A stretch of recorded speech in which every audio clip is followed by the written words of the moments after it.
categorizes flood for damage. The roads may be inundated. Moderate flooding means some inundation of structures and roads near waterways. And major flooding means extensive inundation of structures and roads. Record flooding is when flooding meets or exceeds historical levels.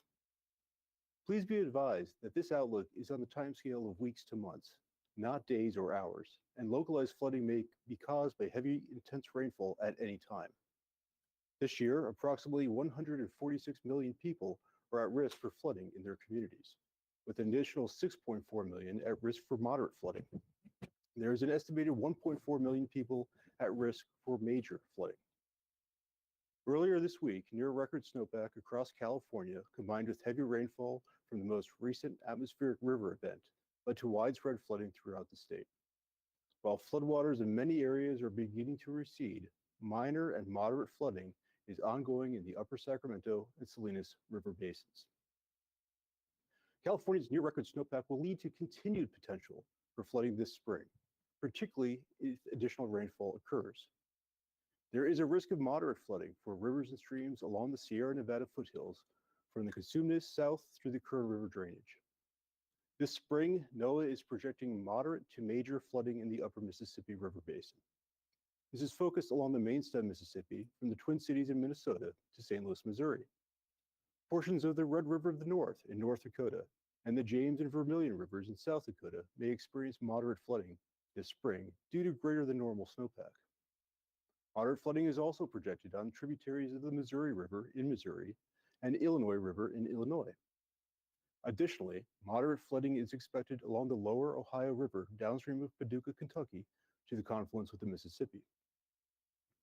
Elsewhere, Noaa is projecting areas of minor flooding throughout much of the eastern half of the continental U.S., including along the main stem lower Mississippi downstream of Cape Girardeau. Due to the much above normal snowpack and even record conditions across California, the Great Basin, the Colorado, and the Upper Snake River basins, minor flooding can be expected in these areas during the snowmelt season. In these regions, the risk of flooding may increase due to heavy rainfall and rapid warming. And flash flooding or debris flows risk is high over burn scars from recent wildfires. For Alaska, the spring ice breakup and the snowmelt flood potential is forecasted to be near normal. Additional river basins with risk of spring flooding are identified in our hydrologic assessment, which is linked in the news release on noaa.gov. This hydrologic assessment also provides information about the nation's critical water supply forecast for agricultural, municipal, and industrial uses. Our National Weather Service river water supply predictions this year are average to much above average over areas of California, the Great Basin, and the Colorado Basin due to well above normal snowpack. In contrast, across the Pacific Northwest, current normal to below normal snowpack conditions lead to average to below average water supply forecasts. Finally, water supply is projected to be above average across much of the eastern slope of the Rockies due to below to much below normal snowpack combined with ongoing dry soil conditions. The National Hydrologic Assessment also provides a first look at some of the major drivers influencing summer hypoxia in the Gulf of Mexico and Chesapeake Bay. This year's Mississippi River Basin flood forecast is anticipated to result in near normal springtime discharge of nutrients and fresh water. In turn, this will create conditions for an average hypoxic zone of approximately 5,000 square miles in the northern Gulf of Mexico. An average hypoxia zone, or approximately 350 square miles, is projected to develop in the Chesapeake Bay. These predictions are based on the assumption of typical summer conditions, such as tropical storms and/or drought. It's important to note that heavy rainfall can lead to flooding at any time, even in areas where the National Hydrologic Assessment does not project flooding. The public can determine whether their community is in a flood risk area by monitoring local flood conditions at water.weather.gov. This concludes the hydrologic outlook, and with that, I will turn it over to Susan to moderate the question and answer session. Thank you. Thank you, Ed. And before we move into the Q&A portion of the news conference, I'd like to introduce a few additional experts we have on the line to assist in answering your questions. We have Brad Pugh. He's the operational drought lead for NOAA's Climate Prediction Center. we have Tom DiLiberto. He's a public affairs specialist and climate scientist with NOAA's communications office. And we have Brad Rippey, who is a meteorologist at the U.S. Department of Agriculture. And Brad is here to answer any questions you may have related to agriculture. We also are pleased to have Jeff Jackson join us from FEMA. Jeff is the Deputy Assistant Administrator with FEMA's Federal Flood Insurance and Mitigation Administration. And Jeff will handle any questions you might have related to FEMA and the flood insurance program. And we're also joined today by experts from the National Weather Service's River Forecast Centers, and their names and titles are up on the screen for you to see in case there are any specific questions about specific river basins in the country. And we'll now take your questions. If you'd like to ask a question, please click the hand icon in the GoToWebinar window next to your name in the attendees list that appears to the right of your screen. And my colleague John Moore will pop on the screen, and he'll call upon each reporter who has virtually raised a hand. And we'll go one at a time. Once you're called upon, you'll need to unmute yourself. And please be sure to state your full name and your media affiliation before asking your question. And if you know who you're directing your question to, feel free to call out that expert as well. And if you prefer to write your question to us, you can submit a question in the question chat box, and we'll read it for you. And again, be sure to write in your full name and media affiliation, and we'll take those questions at the end. So I'd like to ask for your patience now for a moment while we get the questions lined up. And John, if you're here, please come on the screen and go ahead and take over. Thank you. All right, thank you, Susan, and I'll be taking your questions for today. All right, first we have Rachel Ramirez. Ramirez, I will unmute you and allow you to answer your question. Also, ask you to unmute yourself. All right, can you all hear me? Yes, we can hear you, Rachel. Okay, sounds good. Thank you so much. Hi, everyone. This is Rachel Ramirez with CNN. I guess it was mentioned that the Northwest and Southwest will be dry or see below normal precipitation. Can folks talk about, do you think all this faucet of precipitation that's pummeling the West Coast is going to suddenly turn off again? I guess, what are your water supply concerns in the context of this outlook? I'm thinking about how the Metropolitan Water District of Southern California, for instance, just lifted their restrictions yesterday, but I'm also curious about the Colorado River Basin. And if I could just throw in one more question, John, it mentioned that this spring NOAA is projecting moderate to major flooding in the upper Mississippi River Basin. Are you thinking maybe that's because the northern states got some decent snow? Can you just provide some more context on that sort of forecast? Thank you.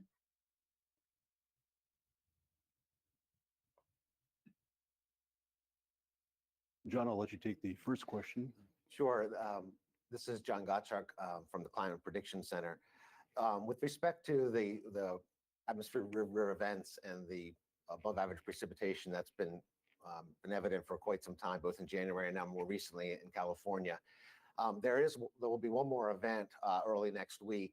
But right now, our model forecast information that we have and the other climate indicators that we're looking at does look like that will probably shut off as we go into our early part of April. And at that point, normal climatological precipitation for much of California goes towards zero quite quickly. So we do think there'll be a break after this initial first storm that's coming up early next week.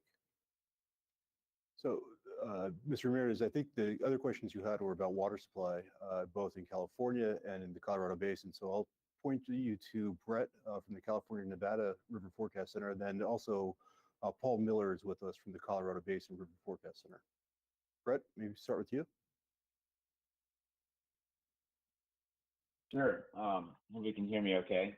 So in California, really the Central Valley, the Sierra Nevada drainage, West Slopes, the San Joaquin River system in the Southern Sierra and in the Tulare Lake bed, all that snowpack is record levels right now. So In terms of seasonal runoff, April, July, we're looking at record, probably 50 to 75% chance of getting record AJ runoff in the San Joaquin system. The Northern California, Northern Sierra drainage for the Sacramento River Basin is probably going to be somewhere in the 9th, maybe highest AJ runoff. So probably a little closer to 2017. So not as significant in the northern part of the state, but the Southern Sierra is really what has record snowpack right now. Do you want to address the Colorado Basin water supply forecast? I think I'll pass it over to Paul Miller, who's the Colorado River Basin Forecast Center focal point. Hey, Brett, and thanks, Ed. I'm Paul Miller. I'm the Service Coordination Hydrologist at the Colorado Basin River Forecast Center. And though we haven't been hit as hard as California, we have definitely benefited from the atmospheric river events and other precipitation events over the Colorado River Basin that have really done record-breaking snowpack in some areas of our basin. Most areas in our basin are seeing 130 to 150% of normal snowpack. And for the upper Colorado River Basin, our most popular product that tends to get the most attention is the unregulated inflow forecast into Glen Canyon Dam, which is where Lake Powell is. And our last official forecast was for March 1st, and we were forecasting 125% of average. But with these recent storm events that we've had, our raw guidance is now pushing into that 150% of average range. So we'll do another official forecast near the 1st of April, but this recent storm event has been very beneficial in terms of providing water supply to the basin. Great. And I think the last question was the conditions driving the flood risk on the upper Mississippi. So I'll turn that over to Masha, our hydrologist at the North Central River Forecast Center. Masha? Hello, yes, thank you for your question. My name is Masha Hoy, and I'm a hydrologist at the North Central River Forecast Center. And we do have an elevated risk for flooding along the Mississippi River this spring. There's moderate to risk of even major flooding between the Twin Cities in Minnesota to St. Louis. And a big driver of that is the above average snowpack. We've been in a wet pattern, and the snow water equivalent in the snowpack that's still on the ground is in the top 10 or 20% compared to historic years. So there's really just quite a lot of snow water out there, and combined with cold temperatures or temperatures on the colder side for this winter, it hasn't had a chance to melt out slowly yet. So a lot will depend on how quickly the snowpack melts, and it's evolving. So we're keeping an eye on that this spring.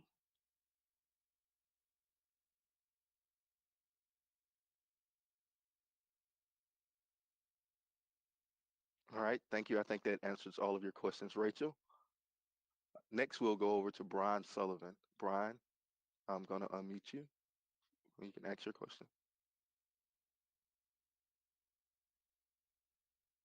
Hey there. I just had a quick clarification here. If the water, the rain in California is going to kind of end climatologically towards the end of April or the end of March here, and you show great improvement through the spring. This is all because of the snow runoff. Is that what's improving the conditions there? Yeah, this is John Gottschalk from the Climate Prediction Center. Yes, that's correct. A lot of that will be the snow melt across much of the West. But I also turned that over to Brad Pugh, who was the author of the Seasonal Drought Outlook this season.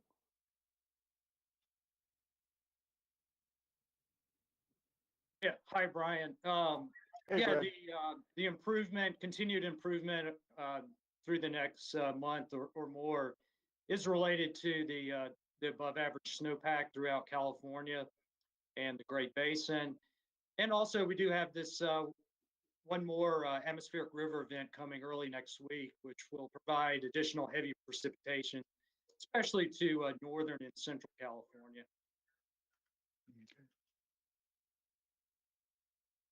Okay, thank you. Next, we have a question from Rebecca Hersher. And as a reminder, please state your affiliation when you ask your question. I will unmute you, Rebecca. Hi, this is Rebecca Hersher from NPR. I just had a follow-up about La Nina and El Nino. Can you talk a little bit more about how long you expect the neutral status to last and sort of what's coming later this year, as much as you know? Thanks. Sure. This is John Gottschalk from the Climate Prediction Center. Yes, we issued our final La Nina advisory earlier this month, and so La Nina has ended. We're currently in ENSO neutral conditions right now, as you mentioned. We expect this to continue through the spring and perhaps into the early summer. Thereafter, we have elevated odds for actually potential development of El Nino for the first time in several years. And the climatological probabilities for that happening are about 60% as we enter the fall and into the early part of the winter. So it's the most favored category of ENSO right now, but there's still quite a bit of uncertainty because forecasts that are initialized and predicted at this point of a seasonal cycle or the year have potentially lower forecast skill during the spring initialization month. So we still have to wait a few more months to be sure whether we might go into El Nino later this year or not. I hope that helps. Thanks. All right, thank you. Next on the line, we'll have a question from Dan Chrysler. I'll unmute you now, Dan. Hi, this is Dan Chrysler from the Omaha World Herald. Just got a question.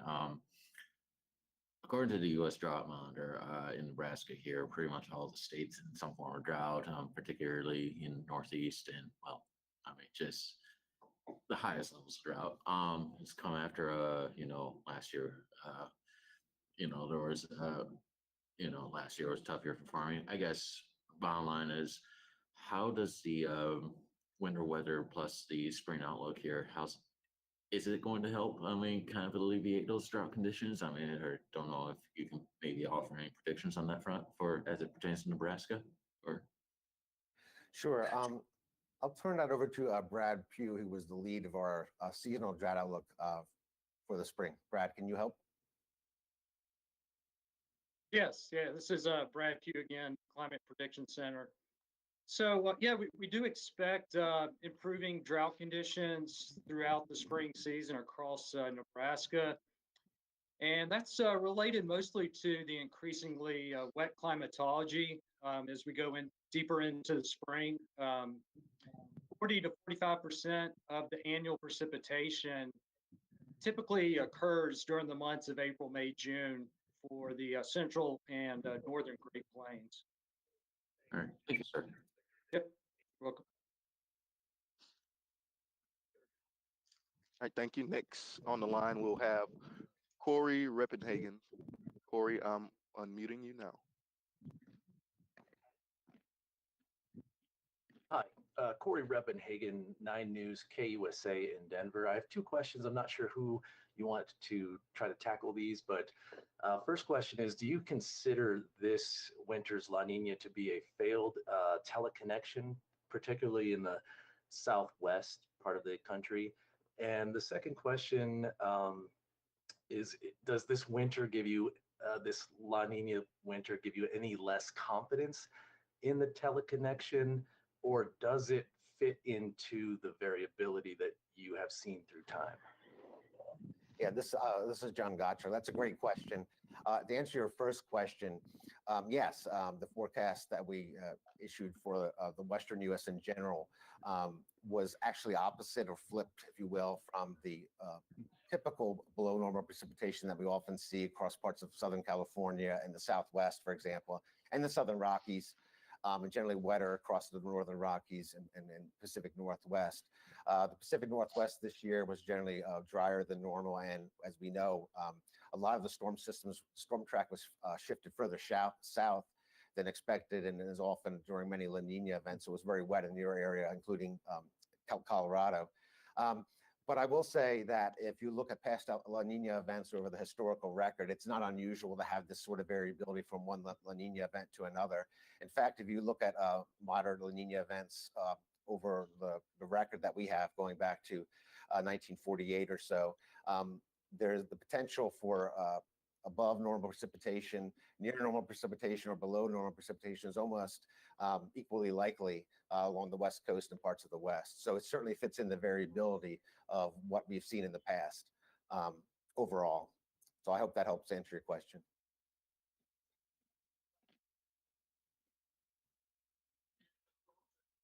All right, thank you.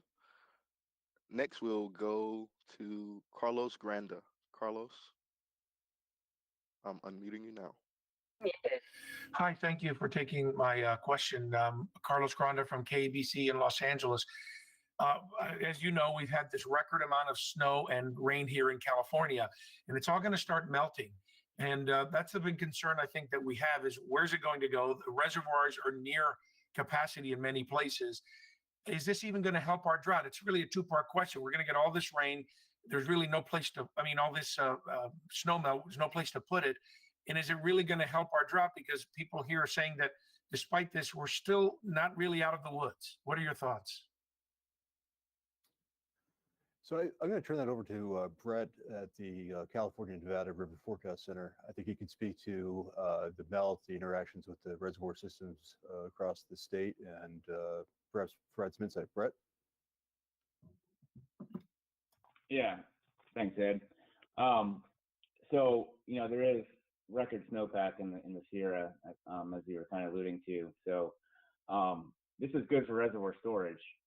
We're up approximately 7.5 million acre feet in California storage since last year at this time. So already a significant gain in water supply. And this snowpack is going to benefit those reservoirs as well as it starts to melt in the spring. But it will be a challenge to manage all this snowpack. There's record snow. And so a lot of these rivers have limited channel capacity downstream. And so getting that water out safely so that they can manage it without spilling is going to be a challenge. There'll be a lot of water in a lot of the flood conveyance systems throughout the spring and into the early summer just to try to manage all that snow melt. It's a concern for sure. Hopefully the snow comes off in a way that that the reservoir management community can manage it successfully.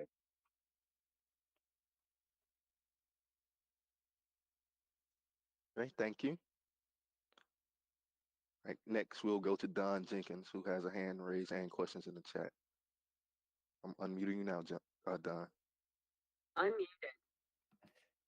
Yeah, thank you. This is Don Jenkins with the Capitol Press. Why is below average precipitation favored in the Pacific Northwest? This is John Gotcha from the Climate Prediction Center. For two main reasons, actually three main reasons, is that for the most part, most of our initial forecast model guidance that we use for short-time climate prediction, they were more uniform and consistent for a forecast for drier than normal conditions in that area. But also as we move through the spring months into the early summer months, long-term precipitation trends. And what I mean with that is the precipitation anomalies or departures from normal over the last, say, 10 or 15 years as compared to the 30-year normal have been significantly on the negative side, meaning drier than normal conditions. So those were a couple of factors that went into releasing the probability, the slightly enhanced probabilities for below normal precipitation in the Pacific Northwest. Thank you. You're welcome. Okay. Next on the line, we'll have AJ Burnett. I am unmuting you now, AJ. Thank you very much. Quick question regarding the strength of the El Nino coming at us.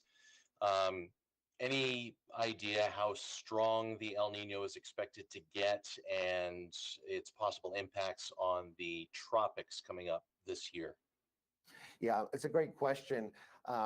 Right now, I do want to say right at the start, however, even though we're favoring the potential development of El Nino as we go into the summer and early fall, it's by no means a certainty. So I want to make that very clear.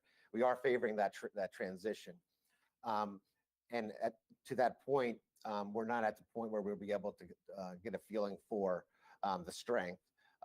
With respect to some of the model guidance or predictions that we do have right now, it would be more of a moderate strength El Nino. But again, that's probably putting the little too early to kind of tell with respect to the magnitude and whether we'll certainty to have an El Nino. However, as your second question, if we do have an El Nino event do develop as we get into the summer months, that tends to suppress the North Atlantic hurricane seasons, as I think many of you know, with respect to the number of storms and some of the intensities of the storms. However, in the Eastern Pacific Basin, there tends to be a increase in tropical cyclone activity, and that may play a role later on in the year during the monsoon season, with potentially a increase in precipitation in parts of the Southwest. So those would be the impacts that I would look out for if, again, we move towards El Nino later in the summer and fall. Thank you, and apologies. This is AJ Burnett from WCVB in Boston, ABC affiliate. All right. Thank you, AJ, and thank you, John. We have a similar question in the chat that I'll go to from Hallie Parker. Can you speak a little bit more regarding how weather patterns typically change during El Nino compared to La Nina, especially in context of what it means for the Gulf Coast? Yeah, another great question. So with respect to moving towards El Nino, again, that's the most likely outcome right now, but again, not a certainty. But if that were to happen as we get into the summer months, as I mentioned, there tends to be less shear across the less shear across the Atlantic Basin and parts of the Gulf of Mexico. And that tends to increase the tropical cyclone activity during the hurricane season in those areas. And though we don't know eventual impacts of any landfalling hurricanes or tropical cyclones, if it is an above average season, having above average season would put some potential for increased rainfall and storminess along the Gulf Coast. But again, that's pretty uncertain and quite a bit away from this part in March. All right, thank you for clearing that up, John. Our next question on the line will come from Melissa Fieto. Melissa, I am currently unmuting you. This is Melissa Fieto from the Florida Public Radio Emergency Network. As we all know, Florida is under some pretty extensive drought coverage right now. I was wondering if any of the experts can just elaborate on why and what conditions are expected to alleviate our drought. It seems like completely by June. Thank you. Sure. This is John Gottschalk at the Climate Prediction Center. There's two factors for that, and I'll turn it over to Brad Pugh for a follow-up. But one is related to short-term enhanced precipitation rainfall during the next couple of weeks. But also, as we go into the month of June, the rainy season in Florida really starts to ramp up pretty vigorously. And so it's anticipated that the drought by the end of June is likely to be removed or improved quite a bit across much of the Florida Peninsula. And I'll turn over to Brad for any follow-up information. Yeah, hi, Melissa. Yeah, it was a perfect answer by John. Yeah, over the next week, we are expecting a widespread heavy rainfall across the state, especially the Panhandle and northern Florida Peninsula. So that should begin to ease drought concerns. Obviously, there could be a continuation of drought through April and May, and then, as John stated, during June, the climatology becomes rapidly, wet with time. So we are expecting the drought to end by the end of June.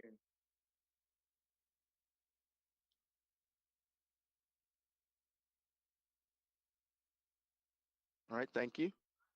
All right, next we'll have a question from Doyle Rice. Doyle, I'm unmuting you now.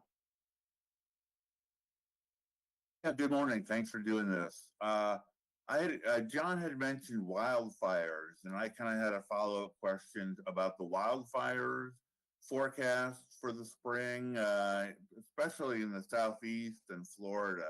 I wonder what it's looking like for fires this year.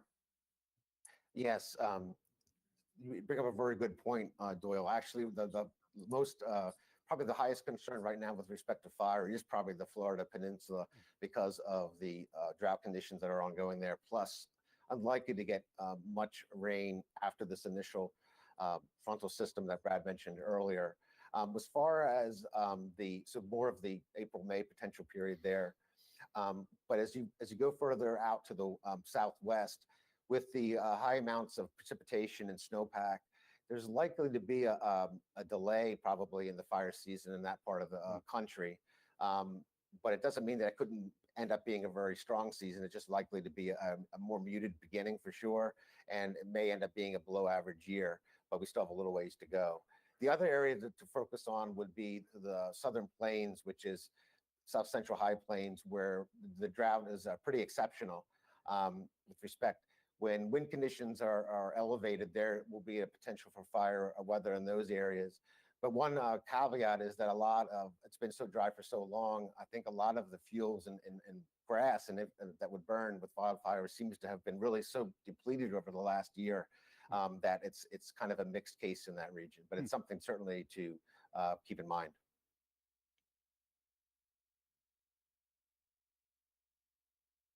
Great, thank you. And next we'll have a question by Drew Costley. Drew, I am unmuting you now. Hi, y'all. My name is Drew Costley, a reporter with the Associated Press. I would like you all to just talk a little bit more about how you expect this forecast to impact California. It seems like a lot of, and California and the rest of the West, it seems like a lot of the drought relief that is expected is due to current heavy rainfall and snowpack. Can you just talk about how precipitation over the next few months will impact the drought in the West and in California? Sure, that's a great question. John Gottschalk here from the Climate Prediction Center is correct. Much of the West that's shown to have improvement or removal is related to antecedent conditions or snowpack, the current snowpack and short-term precipitation moving forward. But there are two areas that may see drought development due to favored below normal precipitation. That is parts of Washington State in the Pacific Northwest. And also later on in the spring, as we start to head towards the monsoon season and the convective season in the southeastern parts of the Southwest, we expect below normal precipitation there as well. And so drought development may also develop or creep into parts of New Mexico by the end of June.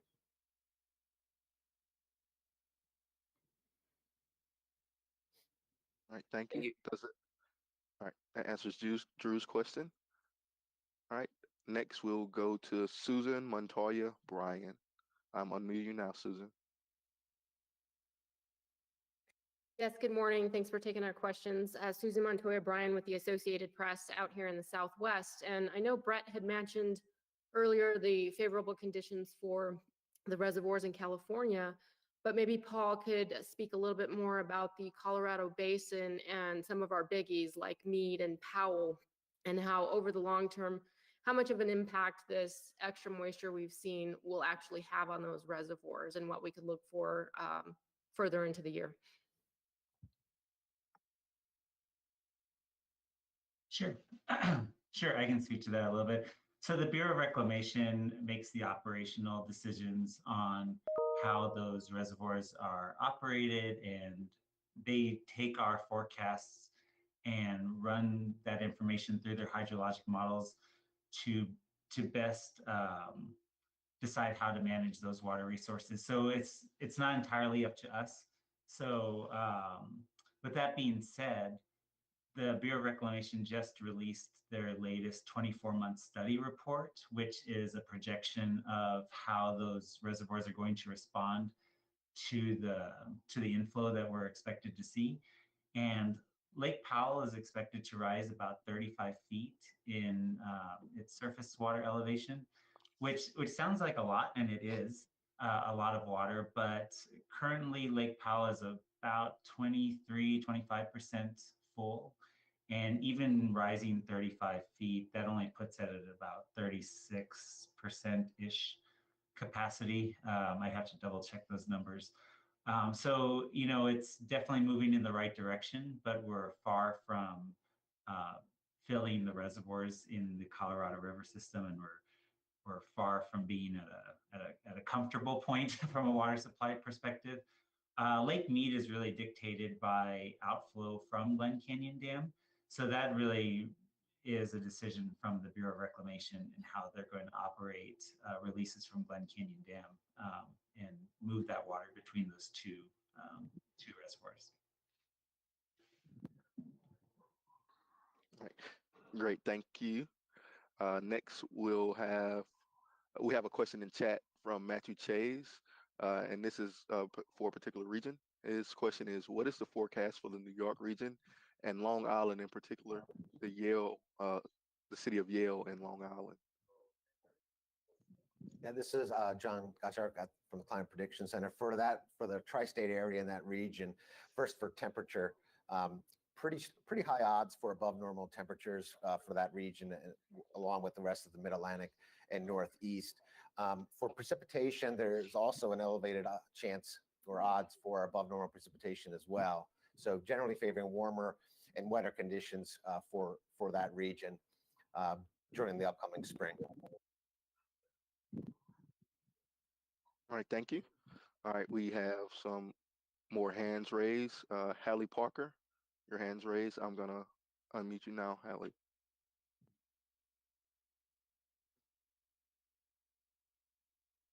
Hi, this is Hallie Parker from New Orleans Public Radio.